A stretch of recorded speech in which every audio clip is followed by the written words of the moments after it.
Welcome to the Opinionated Benchwarmers Podcast, episode 200. And what a way to bring in this milestone by discussing the hottest news story in college football. And that's Lane Kiffin hired as the head football coach for the LSU Tigers. Fellas, man, how y'all feeling, bro? Good, man. I think it's a good day to be a Tiger, brother. Same thing here, man. It's definitely a good day to be a Tiger. Been a good couple of days. I think we still kind of on that cloud right now from it. So we don't need to delay it, man. Let's just go ahead and jump straight into it. Yeah, we can't go any further without just discussing how grateful we are to still be doing this at 200 episodes. As you know, the amount of time that it takes to put this together and the amount of listeners and supporters that we've had up until this point, we're grateful for each and every one. If this is your first time joining us, since this Lane Kiffin stuff has been going on, welcome to the Opinionated Benchwarmers. This is where we discuss sports. Obviously, we all graduated from LSU. We're excited about this, but what brought us together is that we are all Lakers fans, and we discussed that and our passion for sports. So make sure that you are locked in. You are in the right place. Subscribe to the podcast, wherever you like to listen to your podcast at. Make sure that you are subscribed to our YouTube. That's where you can get our visuals. And when we drop the content and get notified when we drop these wonderful episodes. And if you're new to this, welcome. And if you are true to this and been with us since the very beginning, thank you. Fellas, man, how does it feel to be 200 episodes in before we jump into this sports talk?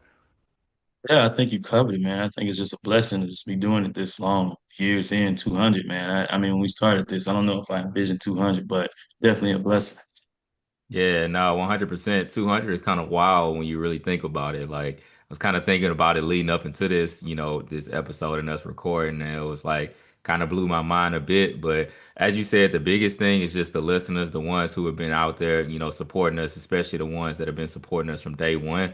We can't do it without y'all. Honestly, that's who we ultimately do it for as well, too. And so pretty much that's what a congrats goes to and the salute goes to our listeners, man.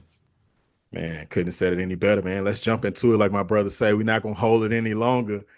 We got Lane Kiffin, man. He made his way to Sunday, made his way to Baton Rouge on Sunday morning. I'm a little flustered here. I'm stuttering a little bit. I'm still excited about it.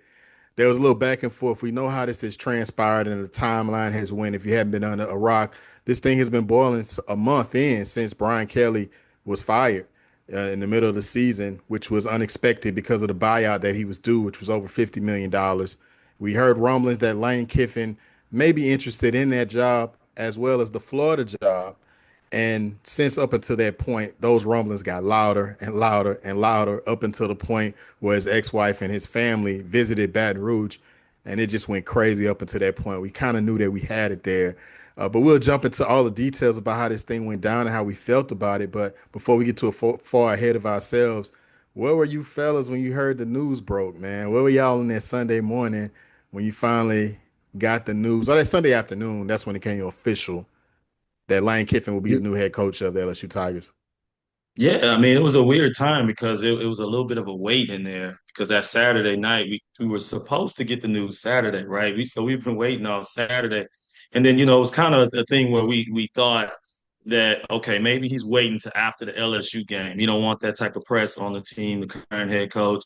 If you announce that, then you getting obviously the interim getting Frank Wilson getting asked that question, the players, all those type of things. So I was like, okay, maybe he's waiting to after the game. Then the game came and went. Then you had the Alabama game where it got interesting too, right? Because if Alabama, I forget who they played. I'm losing Auburn. my Auburn, yeah. Auburn. There we go.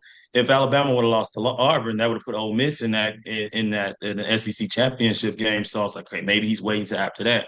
That game came and went, and so it was an interesting time. I mean, I feel like it was going to happen, but we waited way too long for the news. I mean, at least it felt like forever. It was only 48 hours, but it felt like forever waiting on that news. Yeah, I think for me, honestly, like when the official news broke, it was a little kind of anticlimactic, once the official news broke, because we pretty much kind of already knew, especially all the reports that started coming in like Saturday night, Sunday morning. We pretty much knew when it says he intends to be LSU's coach. and all of that, that it was, essentially official. I think probably when it officially broke, I was actually driving at the time. But like I said, it already felt official at that particular point in time. And I think that, as we talked about, it's just been a long time coming, a long time reading the message boards, a long time having conversations in our group text and stuff like that. So I think that, it still was just a surreal moment to actually see it come to fruition. I tell you what, it felt nice to be on the right side of things, right? I mean, we're gonna jump into it a little bit more detail, but obviously Lane Kiffin didn't leave on the best of terms in Ole Miss, and I can only imagine as an Ole Miss fan how they feel. Not that I care, I just could imagine how they feel. So it felt great to be on this side of things where he committed to LSU, and it sounds like this is where he wants to be. And he looked at us as a brand that's bigger than where he's at already, and looked at it as a better job that he was at in Ole Miss. But you look at the bad luck we've had the past couple months between our offense being horrible, between us, Brian Kelly saying he spent $18 million on the roster, and our offense is ranked 108 in the nation right now, close to near the bottom. And then you look at, just what transpired with the AD. We loved Woodward. We know we love the championships that he brought to us. We lost him too. We got the governor getting too involved, Governor Landry getting too involved in LSU affairs.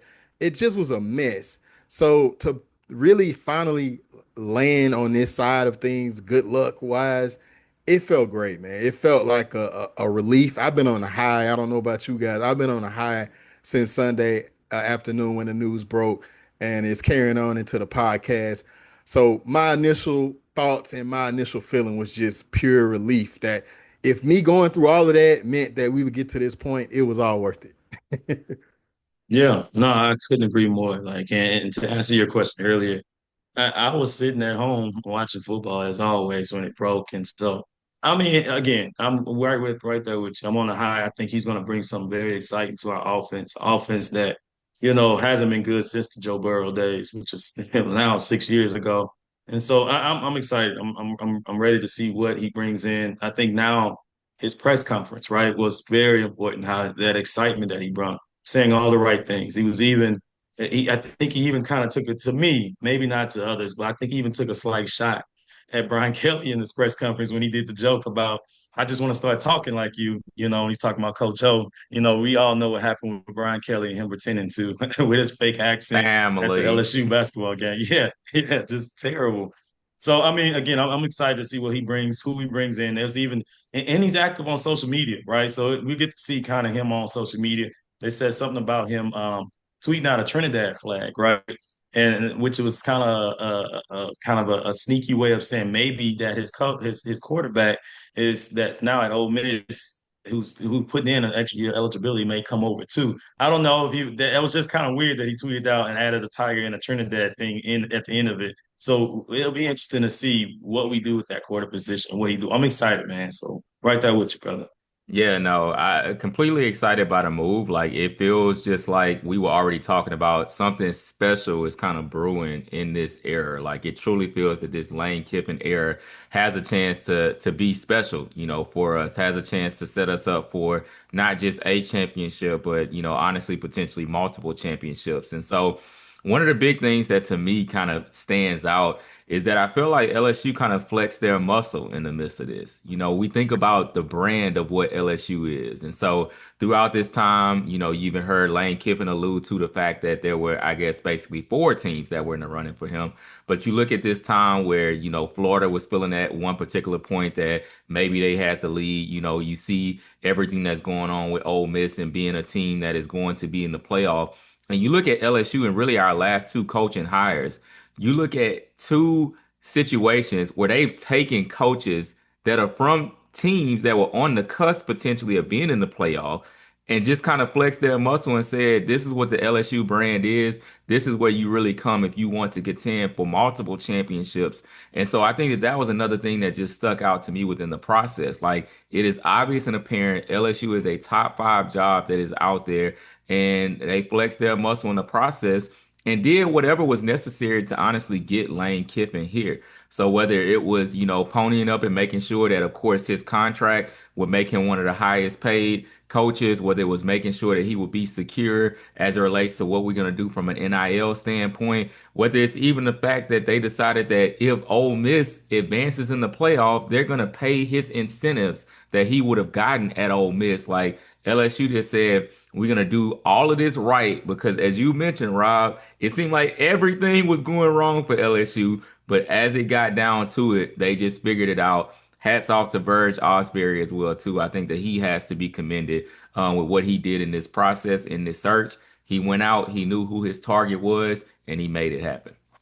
Yeah, I mean, when you look at Ashbury and his relationship in regards to Jimmy Sexton, working with him during the times of Nick Saban in the earlier days, so they have a really good relationship. He was able to leverage that, but able to really kind of still the waters and a lot of chaos, like we mentioned, just losing a coach and the program not having a good direction. We all know the expectations at LSU, and that's to win.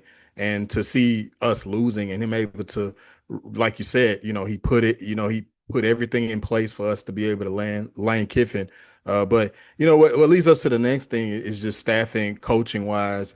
We're hearing multiple reports. We heard that Baker, our defensive coordinator, is interviewing for the Tulane job, or he interviewed for the Tulane job. We did see good reports that Lane Kiffin wants to retain him. So that's good news. His office coordinator, we know as Weiss, he's gonna come. Sounds like he's gonna be make that trip over with Lane Kiffin, who is leading the third ranked offense in the country right now. So I mean that's happy to hear because we've been watching paint drying on the offensive side all year as LSU fans. So that's exciting to hear.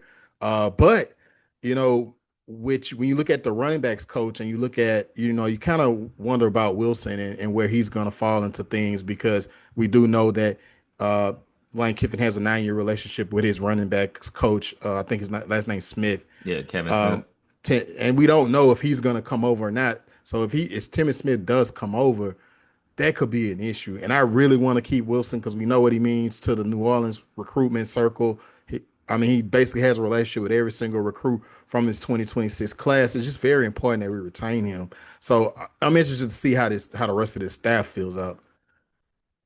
Yeah, no, I'm in full agreement with you there. I think that, like you said and pointed out, there's some of the big names out there in the Frank Wilsons of the world or Corey Raymond, and being some of the guys that you would hope to have the opportunity to retain. Now, ultimately, the decision is going to rest, in Lane Kiffin's camp and who he wants. As you mentioned, I know that Kevin Smith is still taking the opportunity to decide where he wants to land. Ole Miss has gone out and said that they will pretty much double the salaries, I think, of their different position coaches and Yeah. staff in order for them to remain. So I know that that's kind of tough to weigh.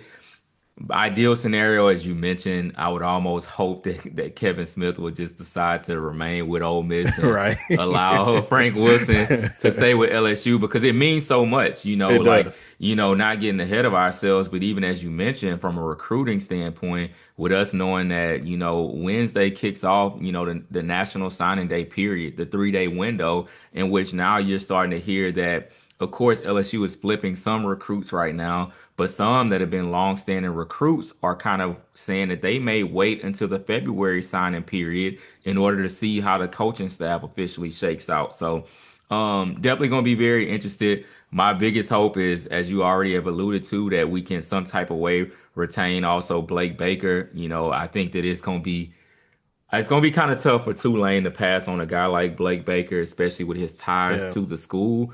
And we just know like everything he represents. Like he's gonna be a head coach at some point, and I can't see how Tulane will pass over him at this point. But I hope that they kind of do. I mean, you got to think if we are willing to double the salary, which I'm hearing we're willing to do, what he's making like what 2.5 right now. Yeah, He'd be making like 5 million at Tulane as the head coach. Maybe he have a successful year with Lane. They win the championship this year. I mean, I'm hoping. That's the phantom talking, and maybe he's able to get a G4 gig head coaching job as opposed to a G5. It's up to him and what he wants to do. but I'm hoping that he stays because he's just so important to what we do. But if it came down to Frank Wilson and Blake Baker, who are you guys wanting to retain if you only can keep one? Baker. I'm gonna go Baker. Yeah, I'm gonna go Baker as well. I think that just because of what it represents for the entire defensive staff at that point, I think if you retain Blake Baker, you're gonna retain that entire defensive staff and just having that elite offense, elite defense. It's tough to lose Frank Wilson. I know what it means, from a recruiting standpoint, but I think that what you really face is really kind of a 1 year kind of hole or a gap there because I think that beyond this then you'll be able to regain kind of what you lose in Frank Wilson essentially from, recruiting standpoint. So to answer your question once again, Blake Baker would be the one I would choose out of the two. I think I had to go Frank. I mean, just because when you think about the relationships he's built with the recruits, and he has, you have Louisiana on lock with him in place. I just feel like he means so much. He's like the heart and soul. I think Baker, if we do miss out on him, I do think that Lane Kiffin probably could attract another defensive coordinator that's up and coming, that's talented enough to lead the defense, and go from there. But I think if you lose Frank, I think you're gonna see. We've already seen a couple guys flip. I think that you would see even more, if not double flip, if Frank is not a part of the program this upcoming year. So. Interesting conversation. Now we must touch on this. I mean, I don't know. We may have some Ole Miss fans that sneak into the podcast. We've been kind of on the LSU side of things, but if we're being very objective, I would think that their AD, Mr. Carter. I don't know. I can only think of last names right now. Uh, I think that he took a couple missteps. If you could agree with me, I mean, I think that he truly, the way he was moving, he didn't believe that Lane Kiffin would leave, and I think that was a mistake. I mean, if these two jobs opened up and he's had connections to both jobs, and he has not signed his extension that's been on his desk for a couple months, I mean, all signs point to him leaving, and I think he ill prepared for this up until this moment and played hardball because I believe that he wasn't gonna let him coach the playoff just out of partial pettiness, which we found out. And also, I mean, it would put him at a disadvantage as far as recruiting and finding another coach. But here you are, regardless of what happened or what it is, hindsight's 2020. You're at this point where Ole Miss is scrambling. Now they did put their head coach in place by promoting their offensive coordinator, Defensive but coordinator, Pete Golden. I mean, defense coordinator. But I mean, at this point, they still are in disarray. I mean, on the offensive side of the ball, they don't have anybody leading that offense.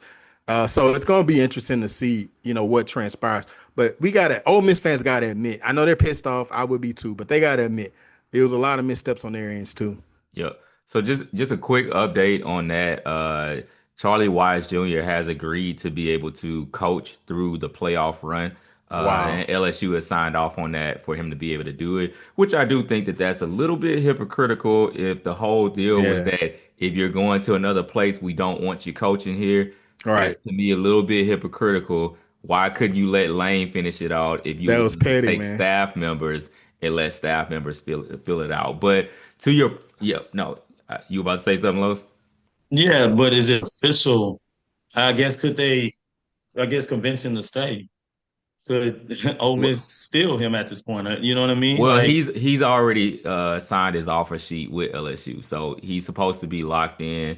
I think he signed for about 2 mil a year with LSU, a 3 year, $6 million deal with LSU. So he should be locked in at this particular point. But I think that ultimately, for me with this, like you talk about, kind of Keith Carter, I think that Keith one Carter. thing he should have been doing was really still vetting candidates while this whole Lane Kiffin Exactly. thing was going down.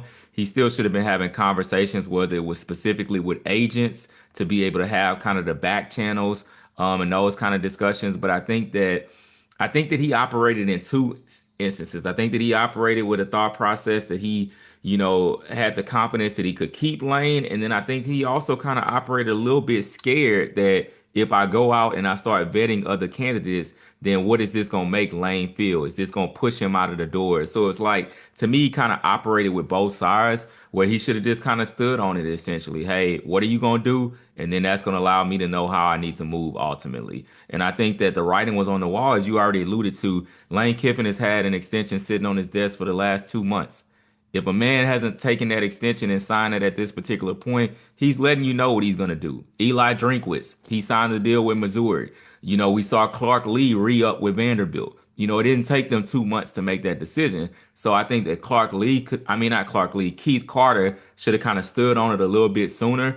And then also too, there's been kind of all of that discrepancy of whether Lane should have been allowed to continue to coach or not. And I can truly understand both sides of it. I can truly get both sides of it. But what I can't get is the people who have cracked down on Lane Kiffin as it relates to this. When you have John Summerall and Eric Morris, who have essentially done the same thing. They also have programs who have a chance to be in the playoff, and they both found head coaching positions elsewhere, but both of their programs have allowed them to continue to coach out the rest of the season. I get that it's different because they're not going to quote unquote rival programs and programs that are in the same conference. But to me, you can't be mad at what Lane Kiffin was asking for when you have the precedent of other coaches getting that, whether you believe that that's right or not. I agree, man. Couldn't say it any better, my brother. So when we look at this cycle, coaching cycle, it's been nuts. But we'll focus on our head coach because we got a little bit more to get into. But Lane Kiffin signing a $91 million contract for 7 years, which kind of goes around $13 million a year. And then you have, compared to when you think about when we signed Brian Kelly to a 10-year, $95 million, and you see how that ended up. I do like how the contract is structured because it does seem like there's incentive there. So he will become the highest paid coach. We know the highest paid coach currently is Kirby Smart at 13.3. But if he wins a championship with the playoffs and incentives, he will become the highest paid coach. I think that deal makes the most sense to me if that is what is believed to be true, how the deal is structured. But I mean, I look at Lane making this move, and like Lo said in the press conference, it sounds like a guy that's committed, that's expecting to win, that's expecting to, be here for a while. I honestly feel like this is what mirrored what Nick Saban did when he went to Bama, as far as him finishing off his legacy here. We very well may have Lane Kiffin for the next 15 years, and I'm hoping that we get as much success as Bama had. But as LSU fans, this move was so important to us because, yeah, we had the 2019 run. We had the early 2000s championship, but we never had that extension of success as far as multiple championships in this amount of years. And I think that a move like this and hiring him and structuring a deal like this is that you're committed to him. You give him what he needs up front. And then the 25 million NIL money that he's given, to make a roster. I think it was the right move. And this is why we did it. We did it because we are tired of winning the in and out championships. We want that dynasty. We want the dynasty to meet the brand. So I love the deal for Kiffin. Yeah, absolutely. I mean, we got, and some saying it's going to take a while to kind of build it. Not in this day and age. It's not going to take a while because one thing that Lane Kiffin has done well is the transfer portal, right? And when you have the money and you have the resources, and he said the right things in his conference, as you said in his press conference, he said one thing that's special about the Louisiana area is how much talent here. He wants to keep the homegrown talent. Brian Kelly said the same thing in his too. So we're going to bring the talent, the young talent, and develop them. But also, you have the transfer portal who Lane Kiffin specializes in. So it's not going to take long to put a good product on the field. I'm excited, man. Like I said, I think we in for some good years. I just again, I I really, really like. I really want to see us get to the playoffs. He Like, excited. Yeah. He wanted, bro. Right, I know. I'm with you you there. can feel it. I'm with you there. I want to get to the I thought it was gonna playoffs. be Like, I this want to year. compete. Right, I Yeah, want to yeah, right. compete. And he the Portal King, Los. You know he be calling himself the yeah. Portal King. You Nah, know. 100%. And I think that the point that you made as well, Rob, and really kind of the timing of it, he talked about it in his press conference. Nick Saban made it to Alabama, I think, when he was 55. And we think about that run that Nick Saban went on. He was 55 when he got there. Lane Kiffin is 50 right now. He talked about around that same kind of time in the age frame is when Pete Carroll got out to USC. And we know what Pete Carroll did in his USC run with the championships that happened out there as well, too. And so, ultimately, I think that we're getting Lane Kiffin at that mark where you're going to see his best coaching come alive. And he also, too, people don't talk about it enough. He was a pretty good recruiter in his days, even at USC. Some of the things went all kind of the rails there, but he recruited pretty well during that time. I think that honestly, we know what Louisiana represents. We know that guys, they don't even so much to just are tied to the head coaches or position coaches all the time. They want to come and wear that purple and gold. They want to come down to Baton Rouge and wear that purple and gold. And so we know what that represents. Already got some guys that are potentially flipping to LSU, which is going to be a big one. And so I think the biggest thing for me as well, too, and this is the last thing that I'll say, is we've talked about it as well. I have wanted, or we have wanted, a head coach that can take over a side of the ball. I always think that for me, your best head coach has the ability that if things begin to get difficult or things are rocky, they can take over a side of the ball. You always knew what you were going to get in those Alabama teams with Nick Saban. You knew that defense was going to always be great because of the defensive mind that Nick Saban was. If you think about the likes of Lane Kiffin, he's going to always have a brilliant offense because of his mind. Whether his offensive coordinator is calling the plays or not, you still always know what you're going to get. And I think in our last couple of coaches, I didn't have that belief in Brian Kelly as a coach. Obviously didn't have that belief, and this is not to be disparaging of him, but in Coach O either, obviously. And so now I think that you have that to always be able to fall back on. So if you got the right defensive coordinator, you cooking. Exactly. And one last point, and I'll wrap it up. But if Los don't have anything else, but as far as having Lane Kiffin who understands the new age of college football, and I feel like that was the demise of Brian Kelly. I think that when we started to spend the money, he's quoted as saying, "Hey, we don't do pay for play, right? Well, what do we do this year? We did pay for play, and we couldn't coach the talent that we had. So you got a guy in Lane Kiffin that understands. He bought he bought Ole Miss up to this point. He bought them through the portal. Now he has the resources to go out and recruit and supplement through the portal. That's the difference, and you'll see that going forward. But as we wrap up with LSU, we'll be real quick because we got a couple more things to get down to. But what do you see the future of LSU is, real quick? In the next, I'll say next 5 years, I'll say at least two championships. I love it. I agree with that. No more to add. Stability. That's what I'll say. Stability. That's what I love about this. All right, as we jump into a little bit of NBA as we trying to wrap up, man, things are starting to shape out and round out. The NBA is just, I mean, if you would have told me that the Thunder would be this great, I mean, I probably would have believed you. But they just continue to prove week in and week out that they're on another level.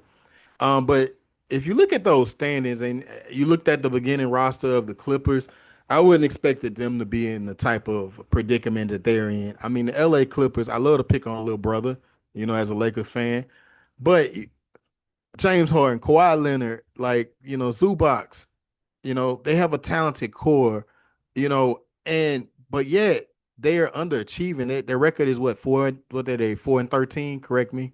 I threw that out there. I think they're like 4-13 right now. 5 and 16. Five and Five and 16. 16. If they continue on this track, do you realize that this will be the first year in James Harden's career that he has not made the playoffs?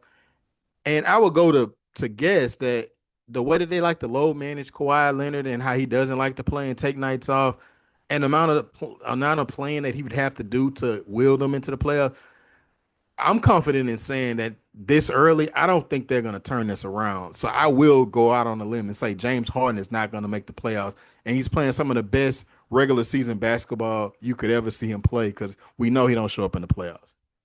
Yeah, I mean, I think this trade deadline is going to be a very interesting one for the Clippers. I think if you get to that point where you have all these veterans on your roster, and you're nowhere close to even play in like they are right now. I think they might be at a point where they start, let's stop me if you heard this before, trade James Harden, trade some of that talent and start bringing in some young pieces and say, hey, you know what? We just tear this thing down and let's start to rebuild. I think they're close to that point at this point because now their little brother, they're looking over, across the way and seeing Luca, who they have a young star. That's LA is playing, Lakers are playing well, and we're not playing well. Let's go a direction with this and let's get rid of and let's start getting some picks and start tearing this thing down. I would not be surprised. They got a new stadium. They start with this whole new fresh start. Yeah, no, I agree with that. I think it is something that they have to consider because as they plummet towards the bottom of the league, they're not getting the reward in the upcoming draft. I think that their pick either, I can't remember if it's fully unprotected to OKC or if it's a pick swap, but they don't they don't get the benefits of being terrible this year in this upcoming draft, which is projected to be potentially a historic draft class. So, ultimately, I think that, to Los's point, it's time really to tear it down. This team is not going anywhere. Even the offseason acquisition of Bradley Beal, we know what that turned out to be. Like, this team is going nowhere fast. You can't really see a light at the end of the tunnel. And so ultimately, you have to have that realization, that, hey, this is time to tear it down, time to get whatever assets that we can, and we just got to begin to rebuild. And so, back to your point, even as it related to James Harden, man, it sucks. Like he's been doing whatever he can do to kind of carry the team and put him on his shoulders. But, honestly, at this particular point, he's not going to be able to have that superhuman or that Superman effort and be able to carry this team to the playoffs. Like, I think that this is the sink, the ship is already sank, in my opinion. And OKC got their first round pick in 2027. That I'm Paul sick of it. George trade. I'm tired of this grandpa. But anyway, yeah, I mean, enough talking about them. It's not much to talk about. I actually know one Clippers fan. I hope they hear this. So, yo, Giannis has scrubbed his social media. I mean, people are making it a big deal. Me and Los out here in the DMV, the Wizards got a big win against the Bucks last night, and then this morning, it was noticed that Giannis had scrubbed and took down some Bucks items off of his Instagram, and people are saying that the trade rumors are gonna rev up here. Um, to me, I don't think the Bucks did much this offseason. I mean, they did the trade for Miles Turner, but I didn't think that that was a move that'll take you over the top. But it seemed like Giannis is getting sick of it, man. They're sitting at I, 9-13 right now. I agree. I mean, I think these rumblings has been started since the offseason. He's already he mentioned that he wanted to win. He was, was kind of, he had a meeting with the team. I think he was hinting that wanted to be traded during the offseason, and they kind of went into the season, I think, wanted to see how things went, and they're not winning. And so it's interesting. I saw a report. I don't know how true it is. I have to check it myself. They say he scrubbed this stuff, and the only thing he left was like a happy birthday to Kobe, who was in like a Lakers jersey. I don't know what that means here nor there. If he's trying Nah, to tell him to stay hint away at from trying to my be, franchise. if he's trying to get to LA, I mean, shoot, he's pretty much a center.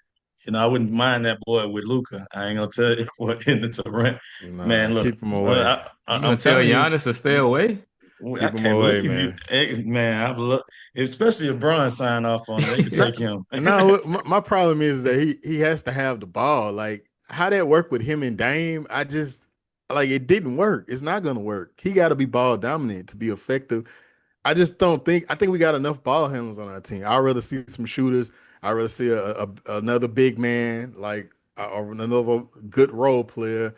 I just think get Giannis away, man. Then imagine what we're gonna have to pay the man. I feel you, man, but I can't lie, man. I'm always stargazing, man. It's that LA Lakers fan in me, man. I'm stargazing, and so if we have a chance to get Giannis, I'm not saying no to Giannis, but I do think that it's very interesting in what y'all brought up. I think that honestly, we know that the Bucks are going nowhere fast, and so honestly, it's time to really get off the ship. He's not going to have a chance to really win there. They've done everything to pretty much break up that core that won a championship. They never really did things to properly sustain that or build around that after they won a Yeah, championship. And so it's really time for him to find his place elsewhere. It makes me nervous of some of the suitors that do have the assets to get him, and like potentially a San Antonio having the assets, or we don't even want to talk about OKC's assets that please, they please always don't, have. please don't. And then teams like Houston or things of that nature. So I don't like to think of the list of the teams that have assets to get him, but I think that the writing is on the wall. Yeah, And I it, think the writing's on the wall. I think the timeline has to match up too, right? Giannis is getting no younger right now. I think he's what, 32, no, he 31, 30. 30. He 30. 30? Is he 30? Okay. And so I think the timeline has to match up and who's willing to give up those assets for a player that is, in his 30s now.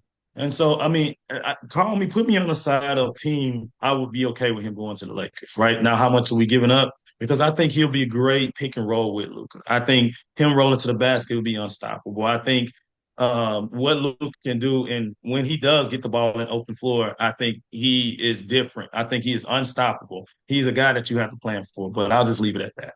I mean, when I look at him in the locker room saying that he want to be the all-time leading scorer, I don't see a guy that's trying to take a back seat. So I don't know, if he's going to be willing to take it. But I do get why. I mean, if, it's not about, damn, we signed Luka. I mean, signed Giannis. I'm going to be upset, but I just prefer him not to be on my team. Yeah.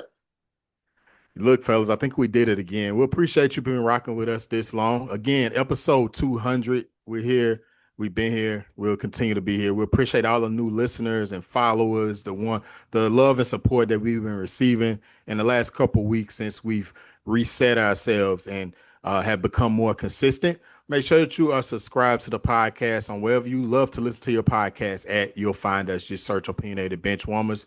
We are also on YouTube. Make sure you check us out, Opinionated Benchwarmers. Just search us up, subscribe, hit the bell, get notified when we drop content on there. And until next time, we are out of here. Later.